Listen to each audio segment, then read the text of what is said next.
Monday's coaching visits here will conclude with Josh Heupel. Josh took the reins of Tennessee's football program in 2021 and has guided the program to a resurgence during a 5-year stretch that is the best on Rocky Top in over 2 decades. Tennessee's won 72% of its games under Josh's leadership and his 73 victories since the start of the 2018 season ranked 4th nationally among active Bowl subdivision head coaches. He's one of only 4 active Bowl subdivision head coaches to lead multiple programs to New Year's 6 bowl appearances during the college football playoff era. And Josh has coached and played in multiple national championship games, won 8 conference championships, made 21 postseason appearances, developed 2 Heisman Trophy winners, and 5 top 5 Heisman finishers. An Aberdeen, South Dakota native, you've heard me tell this before, that he grew up watching film with his father, Ken, who served as head coach of Division II Northern State University for 7 seasons, and he and his wife, Dawn, have 2 children. Welcome to the podium, University of Tennessee head football coach, Josh Heupel.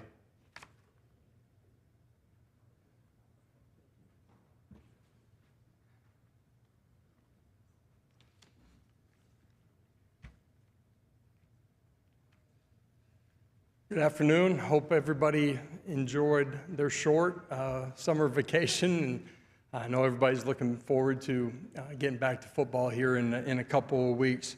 I'd be remiss if I didn't mention that the UT family lost somebody that would be here covering this event and was extremely close to the UT football family in West Rucker. We lost him tragically this spring in a motor vehicle accident, and just want to let his family know that he continues to be in our thoughts, and we miss him.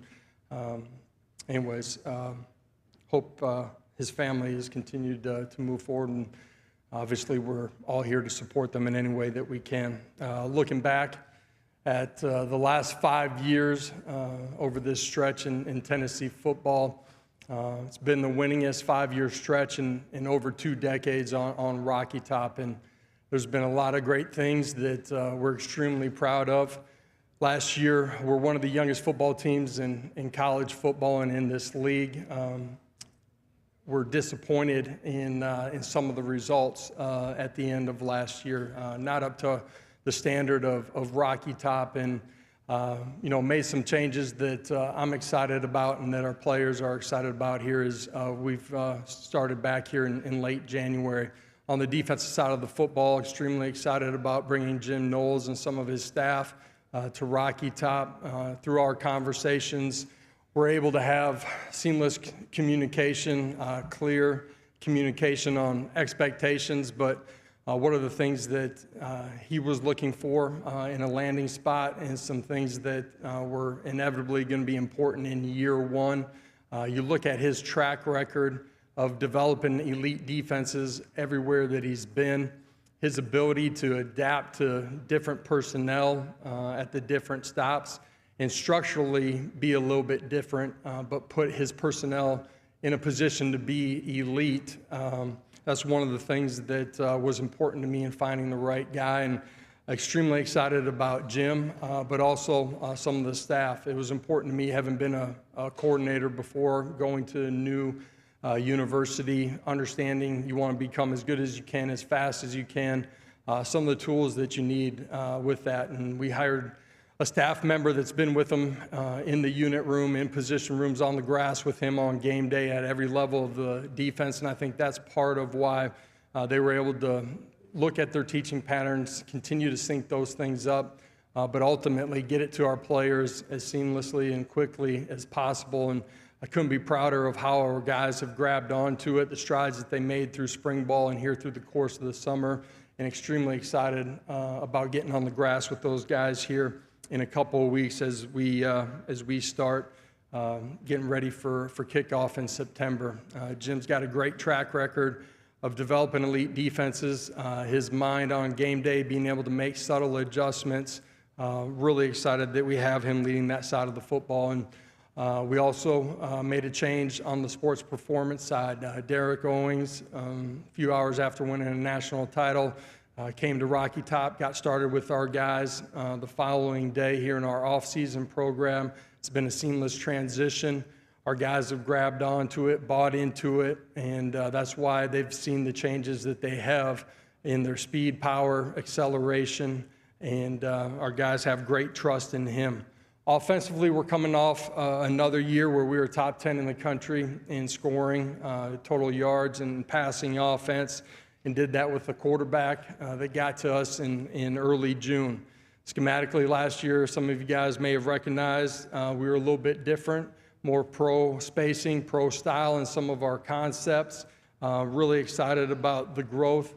It's our job as coaches to continue to put our guys in the best position to be successful, and really proud of what our staff has done and what we'll do this year. But our identity has always been and always will be our run game. 5 straight years we've rushed for over 2,000 yards offensively. First time that's been done since the late 80s and early 90s on Rocky Top. The 3 past seasons, we've had 3 different 1,000-yard rushers, the only team in the SEC to do that. You guys are going to have an opportunity to meet Deshaun Bishop, who's a tremendous leader and a tremendous player here today. I know much is going to be made about our quarterback situation as we come in, starting our 5th different quarterback in 5 years. We've done that historically. At some point, I'm going to have the opportunity to come back here with a returning starter at quarterback, but 7 out of the last 9 years, we've had a different starting quarterback, and 7 out of the last 9 years, we've been top 10 in the country in scoring. We're going to have a guy that's ready to go compete and play at a championship level. Whenever you start a young quarterback, I think it's important that the other guys around him play at an extremely high level. And we have a lot of guys that are coming back on the offensive line in the skill positions that will put those guys in a great position to go do their jobs. But it's really important that you tie everything together, special teams and defensively as well. So the great thing is those 2 guys are going to have an opportunity to go earn it in front of their peers. We're going to let the quarterback competition play out here during the course of training camp. I think it's important that that guy, just like everybody else, has to earn it in front of their peers. It's an exciting time to be a Tennessee Vol. This month, we launched a 10-year initiative with Adidas to make us the flagship partner for them. They have been cutting edge in everything from creative branding to NIL and apparel, and our players have really enjoyed that partnership as we've kicked that off here at the beginning of July. It's a great time to be a fan. We have the best fans inside of college sports. I think the fact that we have over 30,000 names on the season ticket waiting list is a great example of that. I can't wait to get to Neyland with the home schedule that we have here and get an opportunity to go compete with them. This fall is special too. It marks the 100th anniversary since General Neyland became the head coach of our program in 1926. 100 years later, his maxims still are a cornerstone of our football program. We're excited about seeing our fans in Neyland extremely soon, and with that, I'll open it up for questions. Thank you, Coach. If you have a question, raise your hand. Tommy, Jalen, Kalen have microphones, and we'll get one to you. So, Tommy, let's start over here. Coach, we'll go straight down the center aisle. Hey, Coach. Nick Lazo, WUOG in Athens. What has been the most impressive thing about your freshman wide receiver, TK Keys? Yeah, I think he came in and went to work immediately. High-level recruit with high-level athletic traits, but I think the way he's gone about his work has garnered trust and respect from his teammates, and a guy that's continually grown. That's physically, his size, his speed, his change of direction, acceleration, to the fundamental and technical traits that we're asking of that position, and his overall football understanding, and specifically inside of the scope of what we're doing offensively. Tremendous athlete that competes at a really high level, and really excited that we get an opportunity to go compete and get better during the course of training camp. Okay, Coach, we'll go over to our right-hand side, second row on the far aisle. Hey, Coach. Whitman Clark from Tide 100.9. Given that whoever will be your starter this year will be facing some experience concerns, whether it's a true freshman or a redshirt freshman, how confident are you that they'll be able to adapt to your high-powered, complex offense that you mentioned has finished top 10 numerous times in the last several years? Yeah, we've played freshman quarterback in my history.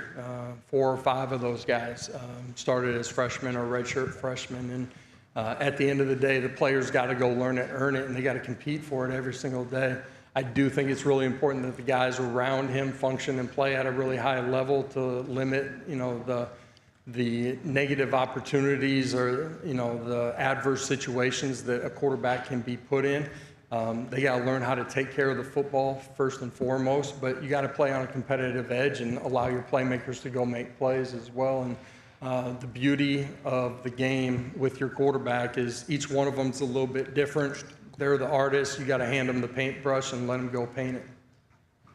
We'll go in the section right in front of me, over here on the left aisle. Hey, Josh. Hey, Hank South with On Texas Football.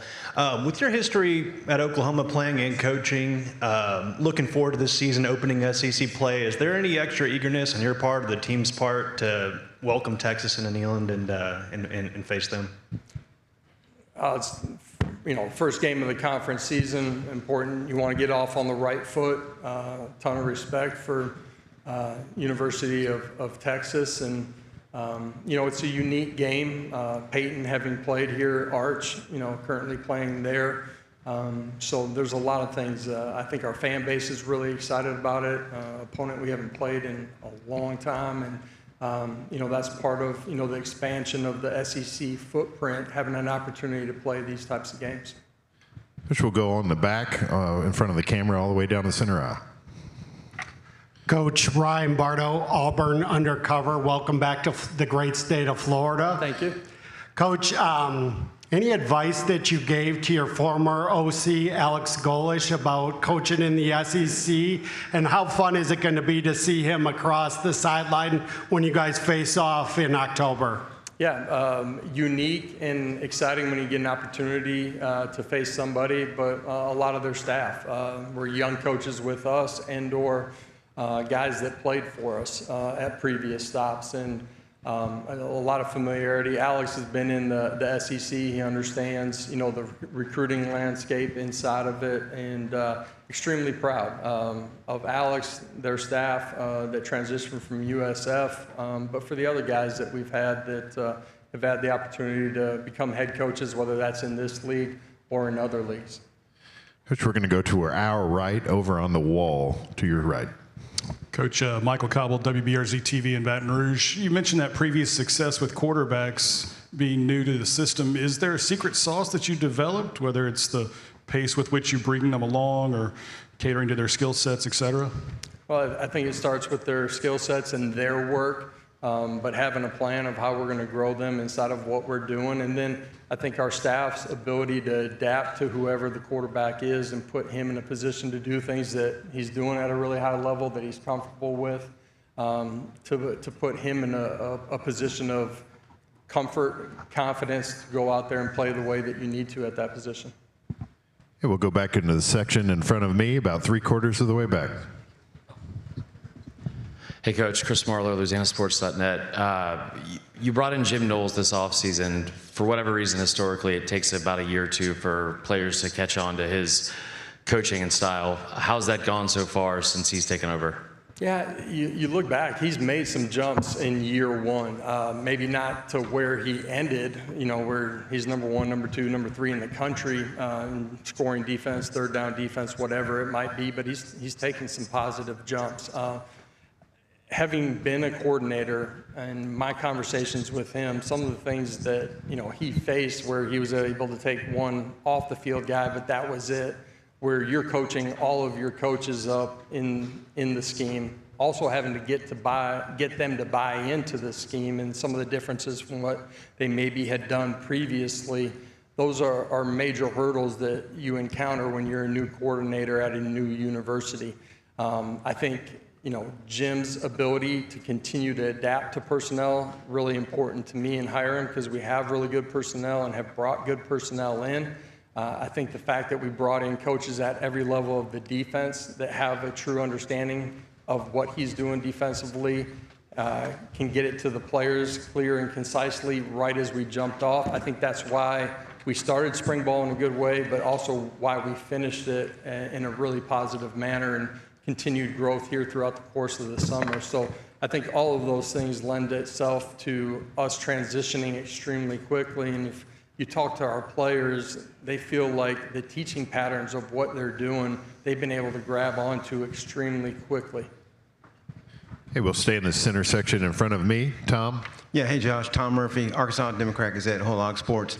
You coached in the same state with Ryan Silverfield for a number of years, way apart in the same state. Yeah. But I wonder what your relationship with him might be, and the fact you're playing Arkansas for a third consecutive year, and it'll be a third consecutive guy coaching him. Yeah, Ryan's done a really good job. When he was at Memphis, and now I was at UCF, had familiarity with him, and then his track record since I've left there. He's got familiarity in the footprint, smart, organized, and has gotten his guys to play at a really high level. You have a question, we'll have a microphone. We're going to go over here to our left-hand side on the aisle. Drew, back to our left. Yes, Drew DeArmond, WZZN Radio, Huntsville, Alabama. Coach, I really liked Braylon Staley last year. I thought he, played at a high level for you guys. What have you seen in his development? And you've been one of your trademarks since you've been at Tennessee is kind of getting the wide receiver unit going again. But I thought he showed a lot of maturity. And how has he developed in the offseason? Yeah, a year ago there were a lot of questions about our wide receiver core, inexperience coming back. You look at what Braylon did and Mike did. Chris went on to the NFL, but I think we had 3 out of the top 5 receivers in yards inside of the league. Braylon's continued to take his game to another level, hyper-focused on how he wants to compete every day, how he takes care of his body, growing in understanding of offensive football, but defensive coverages. He's a guy that has the ability to play in the slot, on the outside. I think that versatility in our wide receiver room, both him and Mike, and some of the young guys that we have afford us the luxury of doing some unique things within the scope of what we do offensively. We'll go all the way to the back of the room, back in front of the black table. Go ahead. Hey, Coach, Rob Gregson, A to Z Sports. Can you explain what you're looking for in this quarterback competition, what one guy needs to do to separate over the other? Yeah, I don't think there is just one thing at the quarterback position. That guy's got his hands on the football every single play. So you got to learn how to take care and manage the game, learn how not to get you beat. Catastrophic plays are the difference in this league when you play so many one-possession games. It comes down to taking care of the football at times. But they also have to play on a competitive edge. They got to be able to distribute the football and get it to your playmakers, get it to them on time, and get it to them accurately where they got a chance to make a play afterwards. But you got to have complete control and command of what we're doing offensively. You got to understand protections. You got to be able to check and adjust. Run game, loaded box checks. Those guys are making the decision on every play. So at the end of the day, the guy that will be the guy is the guy that's going to have complete control of what we're doing and put us in the best position to win football games and score points. Any other questions? If you have your question, please raise your hand. We will get a microphone to you. We're going to go right over here. Tommy, right over here on the right. Oh, we've got it. Thanks, Caleb. In the back. John Frary from WFOY St. Augustine. Just curious, your thoughts on the schedule. This is the first time since 1988 you haven't played Florida, and I believe you don't play Georgia either. I know they want to rotate the schedule more, but are you concerned about losing rivalries like that on an annual basis? Yeah, I think rivalry games absolutely matter. I think one of the unique things at Tennessee is different era of our fan base kind of points to a different game. Could be the Florida game, Alabama game, some other teams as well. I think the passion, the tradition of some of the games are what make college football unique. But I do also like that, as a program and for your fan base, you're going to have the opportunity, every 4 years to go to every stadium inside of the SEC footprint. Other questions, raise your hand. We'll get a microphone to you. We've got one right up here with Barry in the 4th row. We'll get a microphone to you. Yeah, Barry Trammell, Tulsa World. Josh, I had lunch with a Tennessee fan Sunday, and he's raving about you. We hear a lot of things about fan bases and whatnot, but 5 years at Knoxville, how do you feel like you've been accepted and how you fit in, and just overall, how's it, the Josh Heupel area going for you? Yeah, absolutely love Rocky Top.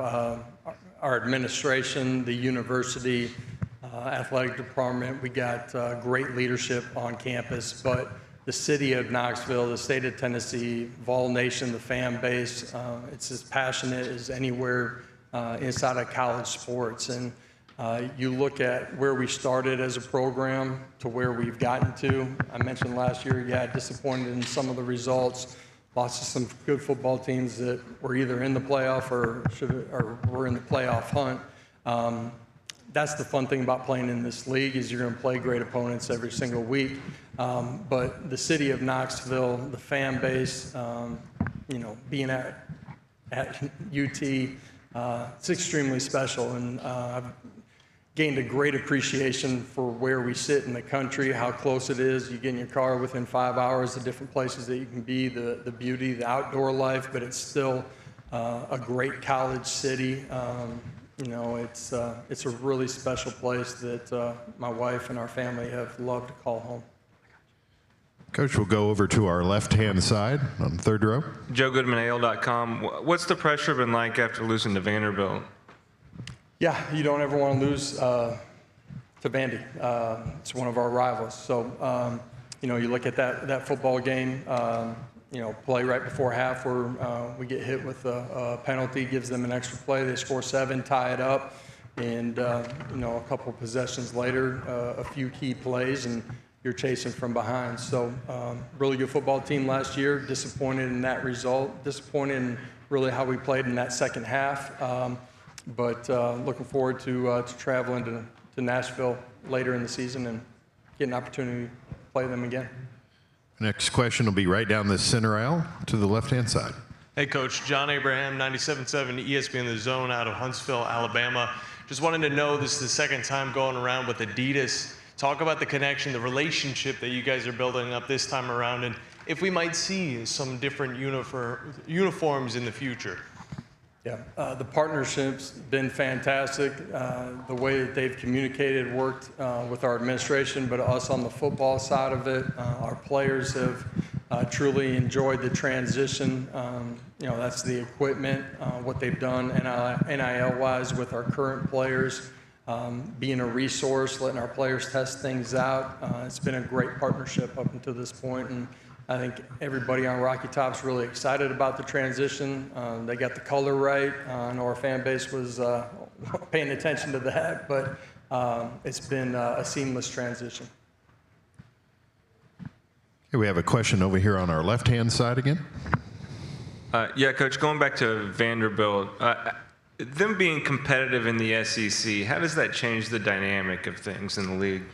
I think there's ebbs and flows inside of this league. It's highly competitive. They had a really good football team, really mature football team, really good quarterback, and you put all those things together. That's why they were able to win a lot of ball games last year. Okay, Coach, we'll go over here to our right-hand side, about 3/4 of the way back. Elijah Campbell, WNKT in Columbia, South Carolina. I'm hearing a lot more coaches kind of cite numbers when it comes to explosive plays and explosive play margins. How do you kind of define that? And what's the balance between putting together drives and hunting for explosive plays? I think you got to create explosive plays. We do quantify that after every football game, offensively and defensively. But that doesn't mean that you're throwing the football all the way down the football field, too. It comes from your simple execution up front and out on the perimeter and, changing the way the game's played. I think the game's changed in recent years. You look analytically, the amount of attempts, how aggressive people are on fourth down, fourth and short, midfield on the minus side of the territory, and certainly on the plus side of the territory. I think that's why it's important defensively. You create 0 and negative yard plays, and you got to be really good on third down and get off the field. Okay, we'll go here in the center aisle. Tom? Hey, Coach. Tom Murphy again. Following up on the question about playing Arkansas a third straight year, I think the 2 games are separated by 2 or 3 points. What do you recall about the nature of playing them and the game there 2 years ago in Fayetteville? Yeah, disappointing result 2 years ago. Some things that we didn't handle with structural changes from them defensively. At the beginning of that football game, ultimately we're on the wrong side of it. Some key plays down the stretch that we didn't maximize, take advantage of. But that was a night game inside of this league. Great environment, tough place to play. Okay, we'll take one final question in the section in front of me, about 3/4 of the way back. Coach Drew DeArmond, WZZN Radio, Huntsville, Alabama. With the way they've now changed the rule for the 5-year window, how does that affect the way you and your personnel staff recruit the high school and junior college athlete, and will it change any way you build your roster? I think every year with some of the changes that happen inside of college football, you got to be willing to adapt with the rollout of the 5-for-5. This year kind of becomes a transition year on your roster where you're looking at some of those guys that played as true freshmen are in year 4. What's their long-term projection after this season as far as the NFL? Is it the right time for them to leave or not? Potentially getting some of those guys back. So it's a difficult year. There's a lot to manage inside of the scope of your roster this year because there's a lot of unknowns with rules that were just recently introduced. Coach Heupel, thank you for your time this afternoon. Thank you. Appreciate it. Trying to get it to Puerto Rico. Tennessee head football coach Josh Heupel talking to the media here as he makes his rounds through SEC Media Days. We welcome you back. Cole, Jordan, Chiz, Alyssa here with you. We're going to dive right into Tennessee. Cole's not allowed to talk. We took a team vote. I'm just kidding, Cole. No, you why didn't get don't you to talk start about this Tennessee segment, yet. buddy? What do you think about Tennessee, What do you have to buddy? tell us? All the time you need. What do you guys think I want to talk about with Let me Tennessee? guess. The center? The big fatties Slide up front. protection. 4 out of 5 guys up Not front? slide protection. Definitely the fatties up front. And I mean that lovingly. We know Yes. you do. Absolutely. Of course you do. Those Us my Husky boys up boys front. can take it. We can take the heat. Everything is going to circle around quarterback with this football team. For a lot of reasons, it should. It's what makes this offense go. Number 1, having the ability to push the football down the field, and then 2, just being athletic enough to be able to read things, diagnose things, and then if they want to add some Q run, which Jordan and I can tell you because we were there when Hendon and Hooker was there. They didn't even have it in the preseason with Alex Golis, who's now the Auburn head coach. Saw him leave the pocket and said, you know what? We might want to add just a little bit of this. The last 2 off seasons, the emphasis for this football team is to be able to bludgeon and win games in different ways. This will pay off this season more than it ever has because George McIntyre doesn't have the physical upside of some of the quarterbacks that they've had in the past, Hendon Hooker, Joe Milton, Nico Iamaleava, or if it's Faison Brandon and you have to go young, you will be able to lean on this rush game early. Ethan Davis at tight end, Jackson Moy, Sam Pendleton back along that offensive line, and Deshaun Bishop is great at running back. I know everybody's going to talk quarterback. Yep. Jordan, we're going to let you do your thing with that. They will be able to lean on this run game early, and people need to understand it's not just the personnel, it's the last 2 off seasons, and they have been building to be able to do this year. Yeah, it's a competition that we've heard Hype say a couple times is, they hope to have settled by training camp, by the end of training camp, but maybe it will bleed into the season. We were talking a little bit about quarterbacks, and you got a chance to see Faison Brandon in person. Yeah, I did. And the question I had for you, Jordan, because I've seen him. He's 6'4", he's 225, very athletic, very skilled, can throw the football. 35-1 as a starter in high school, 2 state championships, very impressive kid. But that doesn't always translate to being the starter on game day in college your freshman year. What goes into that? That's what we were talking about. I thought it was really interesting, the conversation you and I had off air. Yeah, when you got a young kid, I think first and foremost, what does the system ask the quarterback to do? The good thing is this system takes a lot of the protection issues and the checks off the quarterback's plate inherently, right? Even Joey Aguilar didn't have to handle a ton of that. They still are involved. But as a young quarterback, you want to control their eyes. So if a young quarterback is walking to the line of scrimmage and they're thinking about what routes my guys are running and what's the formation, you've already lost. Too much, yeah. Right? So you simplify things, which Tennessee does, and you control their eyes. So you give a Faison Brandon or a young quarterback, here's the one guy I want you looking at that's going to tell you the two guys you may throw it to. Not the four guys, but is it split field? Is it two safeties? You're going to work this side, 1 to 2 to outlet. Is it one safety? You're going to work this side, 1 to 2. So the system simplifies things in general because they go fast. They don't move or motion a ton like a traditional maybe pro-style system. So inherently, I think it's a great situation with the offensive lineman, with the running game, with the receivers they have back too.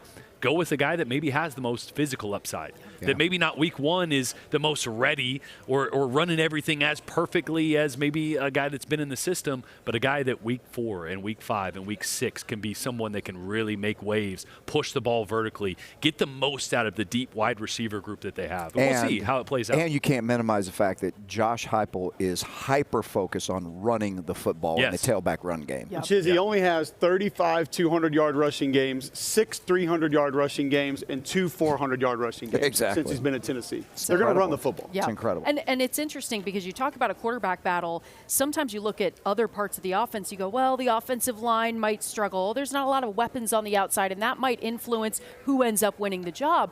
The cupboard is far from bare as far as skill positions around whoever gets named QB1. Oh, 100%. And look, when you can put the quarterback run game on top of some tailback run game, you alluded that to with some other previous quarterbacks, that's a whole nother headache for defensive coordinators, right? So I love where this offense is going. But he made a comment up there that was really interesting. They've had 2,000 yards rushing 5 straight years at Tennessee. Yep. People think that this is a spread them out, throw it out there. Yeah, it is. They spread and use every inch of the field. They do that to run the football. And it starts, everything starts with the run game going. It opens up the spacing and the vertical shots downfield. Anything else you want to say before? Intermediate accuracy is underrated. You talked about that with Aguilar last year, how you have to be able to anticipate, hit those they're throws. cutting you off. Yeah, sorry. Go ahead. Oh, yeah, we got to go to break. We will talk about Tennessee's defense, Cole, so make sure you have your defensive takes coming up in a few minutes. Yeah. Jim Knowles brings 38 years of college football experience to Rocky Top. But we're going to pivot to Lexington. When we come back, new Kentucky head coach Will Stein will join us on the set. He was asked earlier why he can win at Kentucky.